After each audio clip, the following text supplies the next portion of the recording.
Well, hello and welcome. My name is Guy Stevens. I'm the founder and executive director of the Alliance Against Seclusion and Restraint, and I'm glad to have you back here again with us for another In the News segment.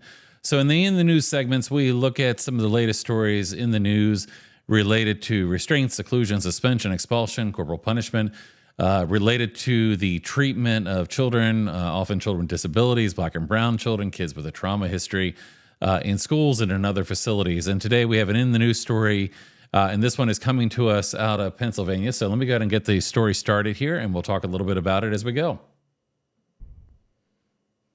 It's nothing that we expect from any of our staff members. And when we find out that the love and genuine concern from any kid has been violated, we take it very seriously. An entire district is upset after disturbing allegations come to light against one of their special education teachers and a teacher's assistant. The two women worked as a team in a special education classroom in the Greensburg Salem School District. They're accused of using disciplinary tactics that were not allowed. Police were alerted to the alleged abuse after it was reported to the Child Line nearly 2 months ago. We saw the suspects for the first time today.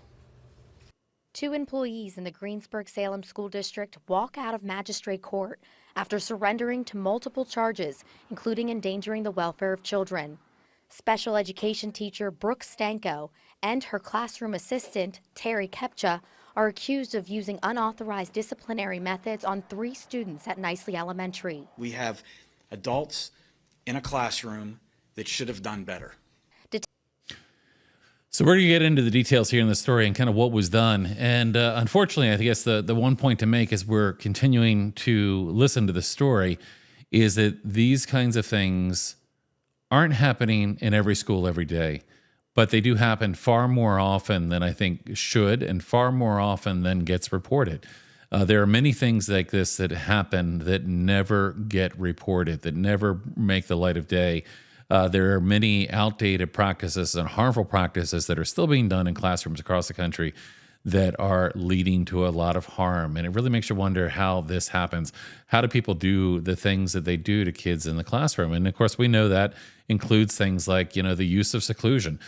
We don't believe that seclusion is ever appropriate. Putting a kid in a room against their will and not letting them out, that should never happen to a child, but we know those things do happen all the time. So let's listen to the rest of the story here and hear some of the things that were being done to these kids in this classroom. Detective Sergeant Justin Scalzo with Greensburg Police says the two women sprayed mixtures of lemon juice and soapy water in the face and mouth of an 8-year-old boy to stop him from spitting. His parents said he's autistic and nonverbal. Lemon juice and soapy water. And while this might sound shocking to you, the use of adversives not terribly long ago weren't uncommon. People would use lemon juice. This roots back to some of the behavioral practices that are out there even today that may have changed. However, there's still a lot of things that are happening in the name of compliance, in the name of control. And while a lot of programs have moved away from adversives and focus on positive interventions, those are often not as positive as they really should be and can be also manipulative as well. But this is really just unconscionable to spray kids with soapy water or lemon juice. And again, I would love to tell you that this is an outlier and it doesn't happen anywhere else, but I assure you there are things like this that are happening in other schools around the nation. Stanko and Kepchia are also accused of using soundproof mats to restrain the 8-year-old and 2 of his classmates ages 6 and 7. When one of the children would be acting up, they would take the child, place him inside of the sounding mat, and the best way I could describe it is just rolling them up tight in it like a burrito. This is not okay. This is not okay at all. In fact, this is something that can be life-threatening. This is a mechanical restraint. This is not something that should be done to a kid. And of course, there are programs out there like Ukero that legitimately use mats in a very particular way.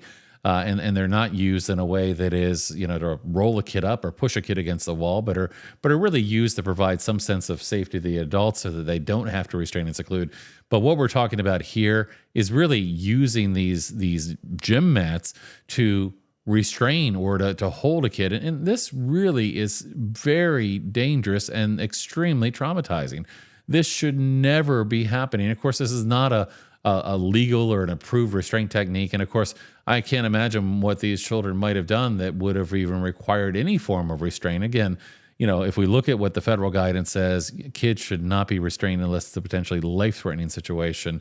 9 times out of 10, 9.5 times out of 10, that's just not the case. Restraining them and restricting their freedom of movement. The incidents allegedly happened multiple times between September 1st and October 26th. Police were tipped off to the alleged abuse by a mandated reporter from a neighboring elementary school. The 8-year-old boy's parents told KDKA the cruelty he endured is traumatizing. To me, I can only picture a monster. I mean, who would hurt a special needs child, man? Who would do that?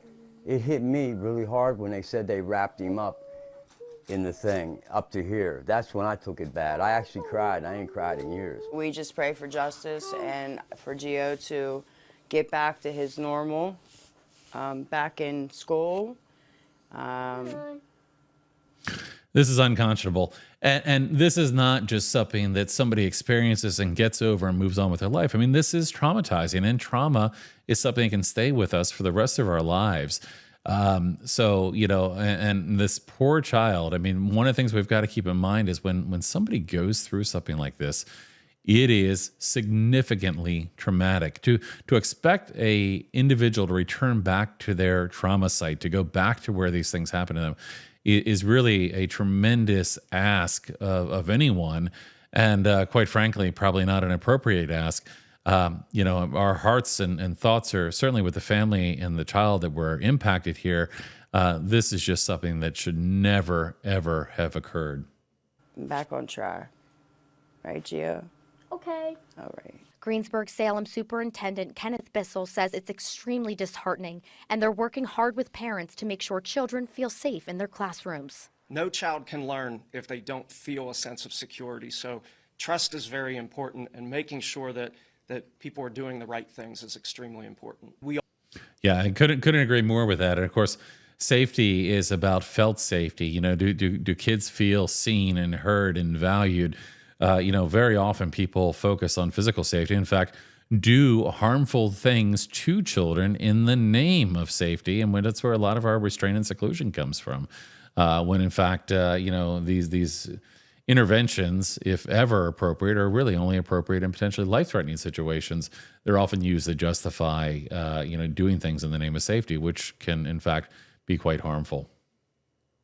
We all want to do better, and we will do better. The superintendent said the district officially hired Stanko in 2022 and Kepchia in 2009. He added that no complaints were made about the 2 women before. The investigation is ongoing. Police couldn't say whether more people would be charged in connection with these incidents. Yeah. Allegheny neighborhood, and very where police often, say very often what we find is that these aren't isolated incidents. There are things that happen. There are things that happen to other children.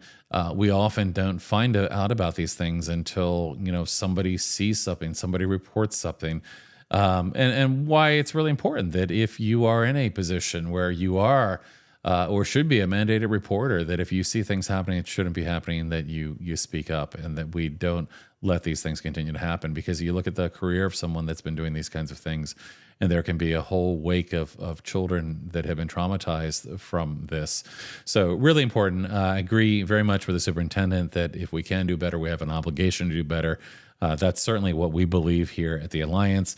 And we believe that absolutely we can be doing better than restraining and secluding kids. The idea of spraying kids with lemon juice or soap, that should never be something that's happening. So anyway, that is our In the News segment for today. We'll look forward to seeing you again soon. And as always, thanks for joining us. We'll see you again real soon.